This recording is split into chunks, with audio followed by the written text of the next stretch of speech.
Streaming at the confluence of two great rivers, this is WHEI St. Paul.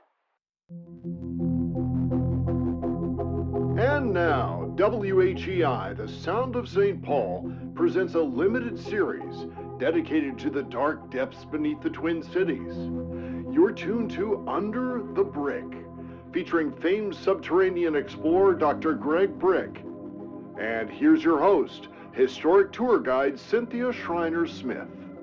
Welcome to the very first edition of our podcast, Under the Brick. I am Cynthia Schreiner Smith. I am owner-operator of Sin City Tours in St. Paul.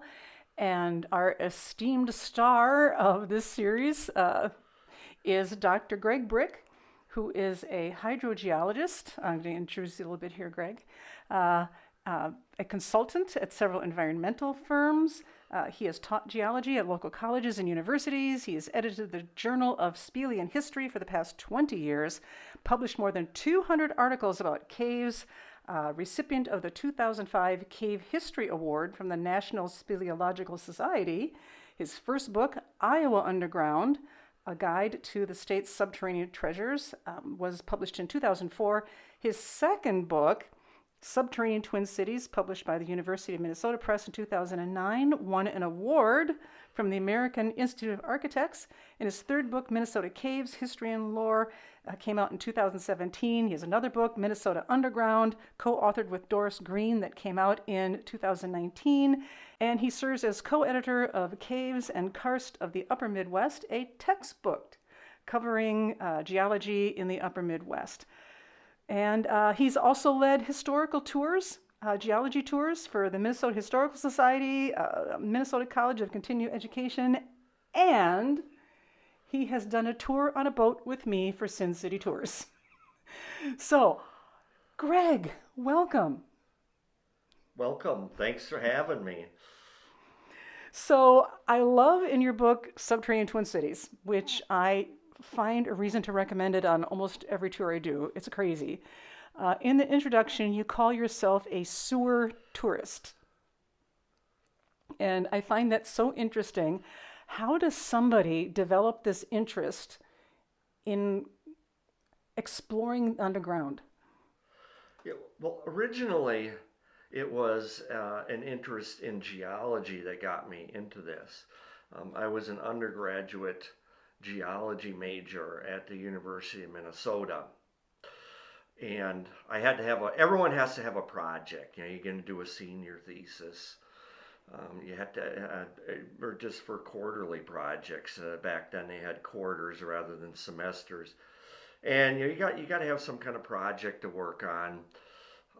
And I needed something that didn't require any funding, so. You know, couldn't do some fancy things in the isotope lab or anything like that. And so I chose to just look at the local geology, very local, right here in the Twin Cities. Now, it's not that it hadn't been mapped ad nauseum, you know, in the years before that. And the Minnesota Geological Survey is right here in town. So it's very well known. But what's not known is the underground very well, and that was my specialty. So what I wanted to do was go underground and look at the geology and get geological insights by visiting the natural and artificial caves and tunnels and sewers under the Twin Cities area. And over the years, as laid out in my book, Subterranean Twin Cities, I came up with an entire, many geological discoveries that I've written about in there. And so when you say a sewer tourist and so on, I'm interested, yes, sewers, but sewers were originally, the idea was that the sewer is an access point to the geology. And in St. Paul especially, the sewers are in unlined bedrock. So by going in the sewer, you're looking at the geology right there. And you're looking at the St. Peter sandstone in the walls and the fossils in the walls and, you know, all kinds of colorful bedding in the walls and little, sparkly minerals in the walls and that sort of thing. So just by going in the sewers, it's an entire lesson in geology.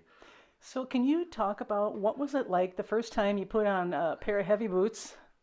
I don't know what you wear to go through a sewer, a wetsuit, I don't know. What was that like the first time you went underground? I doubt that there was actually so fancy as wearing boots or anything like that.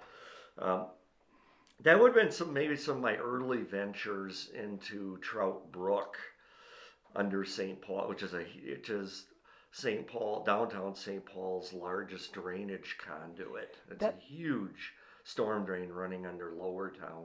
So that's kind of halfway between Dayton's Bluff and Union Depot, somewhere in that area. Exactly. Yeah, in the lowest part of Lower Town.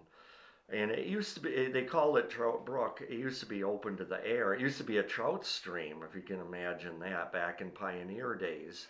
It was a surface stream. And then, but being in a low spot in the valley, it was perfect for railroad construction, getting the easy grades for the railroads.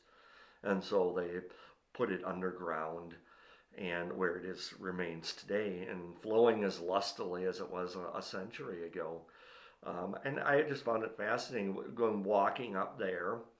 And I can say for sure from personal experience, there's no longer trout in there, but you will find massive carp swimming between your legs and other such creatures in there. And that was, Trout Brook is one of the larger ones.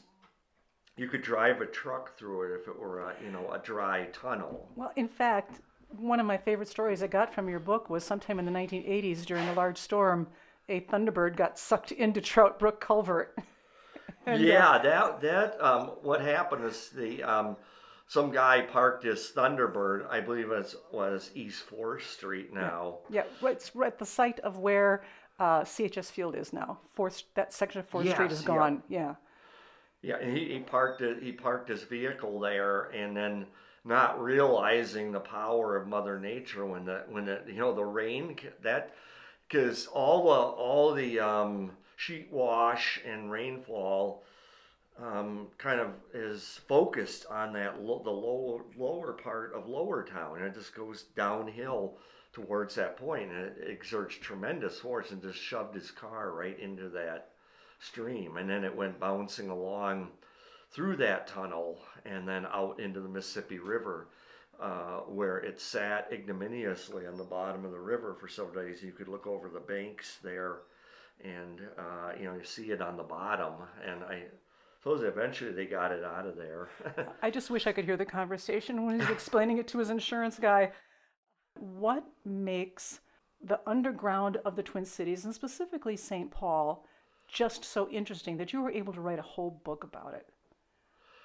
Yeah, well, what's characteristic of the Twin Cities area is that it is underlain by this bedrock layer called the St. Peter sandstone. It's a very soft and easily excavated sandstone. And so it's the early public works department kind of went berserk with tunneling in this layer. And when you go underground in Minneapolis or St. Paul, this is evident because there are a lot more tunnels than you really would expect there to be. And for example, I've done some urban exploration under New York City and St. Louis, where I lived, St. Louis, Missouri, and that's a much harder bedrock type. It's in the case of St. Louis, it's limestone. In the case of New York City, it's like the Manhattan schist. It's a very hard layer, and so when they want to dig tunnels, they got to blast it out. It's really an expensive procedure. Whereas here in the Twin Cities, it was just send someone down there with a pick, and just kind of at 10 feet a day, they could just chisel out these passages. So yeah, let's talk about that a little bit. You've got a great diagram in your book. I'm looking at it right now, which really shows exactly why underground St. Paul is a little different than like you were talking about. You've got your glacial drift up on top, which is like a lot of loose gravel and stuff like that, and you got a little layer of shale, and then the one that I was familiar with is the Platteville limestone, which is really hard, and you may have seen it in older buildings. They kind of used it for construction because it was close by. But then right under that is this nice, I forget how deep that layer is, of the St. Peter sandstone. And that's what most of the tunnels are in, am I correct? Yeah, you can see it best, this, the big picture of the geology, like if you look at Dayton's Bluff from a distance, because there you see you see all the three that you mentioned. You see the glacial drift at the top, where the trees are growing up there. Then you see the Platteville limestone ledge. In winter, you will see like little icicles hanging down from that because the water will come out of that limestone and freeze. And then under that, the big white or yellow sandstone layer, and that goes down quite a ways. It's about, in our area, it's about 150 feet thick. So you're only seeing about half of it exposed at the surface, and the other half is below our feet. So from what I understand, that's why the natives called this area Imanajaska, which meant white rock. And because of all the white yellowish sandstone, and in your book you talk about that being some of the purest sandstone you can find. A lot of silica, from what I understand. And wasn't that the reason why a lot of these tunnels were dug out? Weren't they using it to collect the silica for various uses? Yeah, so that was one of the single greatest use that you hear talked about with the St. Peter sandstone is, of course, the Ford Motor Company in Highland Park. And they dug out 2.5 miles of passages there for that sand, which then they had a glass windshield making plant actually on the property in Highland Park for some years. And they could, and make windshield glass for Model T Fords. So what you're saying is this silica was so pure, it made really good glass. Yes, Okay. yeah. So glass making is, you can purify sand, but that adds, the more impurities that you have in sand, the more you have, the greater the expense of winnowing those out before you can, you fuse it and start making the actual glass. So this one happened to be 99.94% pure is the usual level that's of purity quoted. And the only impurity you find there, a little bit of iron. You'll see like these reddish streaks in the St. Peter sandstone. So they can wash that out, and they're pretty much good to go on that. And some other uses for this. So that was just one of them, but it was also used as a foundry sand. And that means like silica has a very high fusion point, which means that in order to melt it, you have to go to a really high temperature. And so you could form a mold and then pour cast iron in that mold and get it all solidified, and then break the mold away, and then you have like a giant cast iron piece. Another thing it was used for, the St. Peter, was in mortars, like if you're in making masonry and so on. So there's a lot of these uses for that, and that in the process of digging out all this sand, they created a lot of artificial voids under our city. So it sounds like a lot of St. Paul, and Minneapolis included, was built with stuff they found underground. You had the limestone for bricks, and you had the silica for the mortar and the glass. I find that really, really interesting. So do you have any idea, have you ever made any kind of an estimate of just how many miles of tunnel would be under St. Paul or both the Twin Cities? Well, almost the classic references will give their estimates of how many miles there are. Holdberg and Bayer, which is Caves of Minnesota, published in 1967. They say 150 miles, I seem to remember. It depends. Are you talking about bedrock tunnels, or are you talking about, pipes? Because when they include pipes in these estimates, like everything down to a 3-foot water main or something, you're going to get estimates in the hundreds and hundreds of miles for, what there is under the city. Now, okay, so my favorite is my way of getting the idea across to people is explained in my book. I took the sewer plats for the city of St. Paul, and especially the Fort Road neighborhood, which has a sandrock passage under every street. Every street and dead end down under the Fort Road or West 7th Street neighborhood has a sanitary passage. So when you flush the toilet, it goes down, and you can hear when you're in those passages.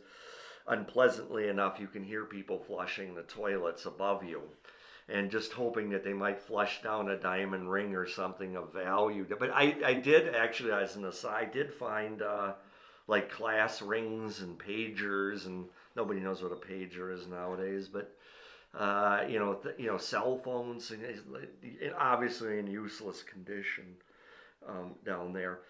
But so what I did is I went and tediously added all these passages up, and I determined that there's 30 miles of walking, that is, say, 6 feet high and 2.5 feet wide walking passage under the West 7th Street or Fort Road neighborhood, all the way from the down, like 7 corners at one end, all the way running around to what's like Highland Park at Davern, at the other end. And you think, okay, 30 miles, what's that? But that's about the length of Carlsbad Caverns in New Mexico, which is one of the famous caves of the world.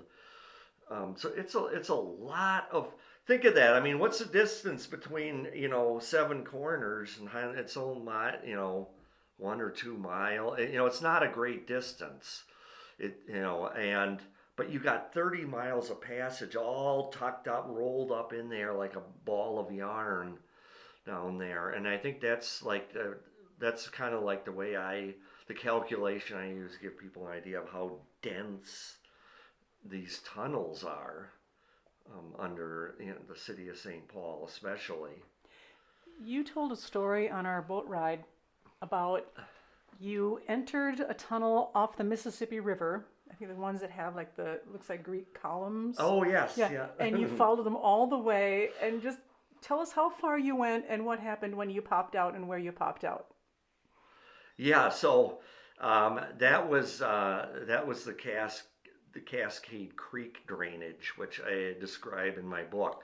So Cascade Creek had been a surface stream back in pioneer days, and it was named because there was a little waterfall. So it flowed around from the Highland Park area, kind of flowed downhill towards the Mississippi River eastwards, and then it got to the cliff, and then there was a little waterfall where at the edge of the Platteville alignment it just dropped down into the river gorge. And so a lot of the early steamboat narratives talk about this. Oh, go to look at the little cascade at, the little waterfall at Cascade Creek. And so it was part of the rounds that you would do, along with visiting the caves along the route and so on. Well, eventually they put that underground, the Cascade Creek, that is, and they ran it down under Aid Mill Road. And and then they put a deep segment, and it came out down at what an extension of Bay Street would be now on the Mississippi River. And so on our boat tours in autumn, then you're coming along and you see what looks like a Greek or Roman temple off on the side, and with multiple columns there, and then you see water come. And that was also one of the early ones I investigated because it's so large. And so I went in there and started following that, and I wrote a whole article about that for Ramsey County History magazine about that experience. And I followed it for a distance of several miles, and then finally, after many vicissitudes, it popped out, was able to pop out in the lot at the Target store in Midway on University Avenue. And so thereafter, it made it really easy, because another guy, after that, I told him, I said, wow, that sounds fun. This kind of weird people, but anyway, thinking that's fun. But now, so now we could park one car at Target and then just go down the other one. So now you got a car waiting for you, and And I hope you had plastic for your cars after crawling through 7 miles of sewer. Well, I did for my own car, but sometimes you're riding in other people's cars, you forget about that, and it was interesting on our last boat tour. People were asking you if anybody still explores these tunnels, because it's really not safe to do. And I want to make that clear to everybody listening. This is something, you're an experienced person, and you don't even go into a lot of these places anymore. But as we were going by that entrance you were just talking about, people were asking if anybody explores, and you go, look, there's flashlights in there. There were people in that behind those columns that you're just talking about. But maybe talk a little bit about that too, so we can let people know this is not for the amateur or faint of heart to do what you did. Yeah, well, the big picture here, there's a bigger picture on this, and that is that I was exploring underground in the Twin Cities from 1988 onwards.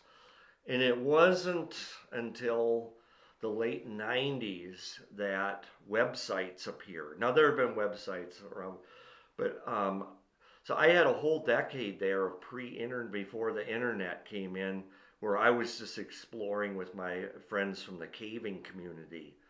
And so they had been caving in southeastern Minnesota for many years. And I'd ask them to be with me on go along with me on trips and so on. And lo and behold, in the late 90s, all of a sudden, I was completely drowned out by with these websites just blaring, these urban exploration websites, very loud and in your face. And that's when the urban exploration really took off with other people, with just with a lot more people than had been in it before. And I think if we've been going up the river in 1988 or in that pre-internet, you wouldn't have seen anyone in there. It's something that has been that people become aware of, and gets promoted by website, and now laterally YouTube videos. Every crack and crevice in the Twin Cities has got multiple YouTube videos about it, and often music videos too. They said put it to music, and I do a lot of YouTube videos myself. I started doing them after this. I thought, well, I got to get in on this to some extent. But mine are narrative videos. I try to bring out the history of of the cave, and so that makes me kind of unique with what I'm doing with the YouTube videos. And you also, in your book, you're very careful not to give away maybe how you got into some of these places, because you don't want to encourage that. And in fact, you have consulted with the city, I think, a few times on how to make these caves a little safer and that kind of stuff. So I just wanted to let it be known, we're not encouraging this. Yeah, see, that gets back to something I was saying earlier about the pre-internet age. I was an intern at St. Paul Public Works in 1994, and I knew everyone there, Dave DeCoute and the director and everything. And it was nothing to explore tunnels back in that time period up until the 90s. In fact, the sewer laborers would come in at the end of the day, and they would actually say, "Hey, you got to go check this. I saw something really interesting down under St. Peter's." Street. You should go have a look at that. And, I might or might not do that, but it's just so different than the attitude nowadays where if you even went in there and asked for maps, you would be turned down, and they might even consider calling the police on you. And that's because what I said.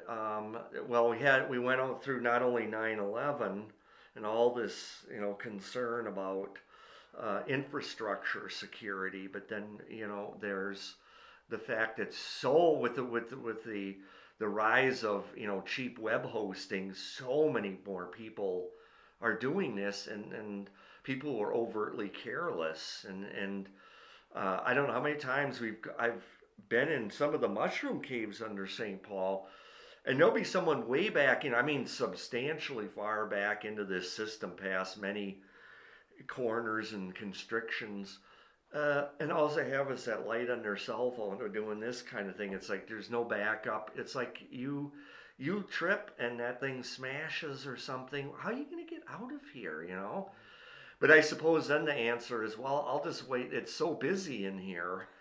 I'll just wait till the next guy comes on, ask if I can borrow his flashlight. And that's no joke, because we're in a mushroom cave, and 3 o'clock comes along. There's a shift change in the mushroom caves I was unaware of until this point. What happens is the high schools get out. And so there's a regular influx into the caves in downtown St. Paul around about 3 in the afternoon, because that's when the kids will start coming in. It's like, it's that dependable. I mean, hey, it's cave exploration time. Let's say, it's 3 o'clock here, But too dangerous. Well, I am so grateful that you wrote the book, Subterranean Twin Cities. It's one of those books that you wouldn't think you need until it's there. And as you can see, I have a copy of your book right here, and it is dog-eared because I reread it and I learn something new every time I look at it. And one thing that is so interesting to me is there are so many caves up and down the river in St. Paul. You can see entrances everywhere that the city has blocked off, and almost every one of them is the remnants of man-made some sort of action that created them. And there are only 2 natural caves in St. Paul, and we're going to talk about one of them on our next podcast. We're going to get into Wakan Tipi, which was also known as Carver's Cave, the next time we meet. Sounds good. I'm looking forward to it. We will see you next time with Under the Brick, with me, Cynthia Smith, and my guest, Dr. Greg Brick. You've been listening to Under the Brick, exploring the dark depths beneath the Twin Cities, featuring Dr. Greg Brick and Cynthia Schreiner Smith. Tune in again next time for this limited series on the Sound of St. Paul, WHEI.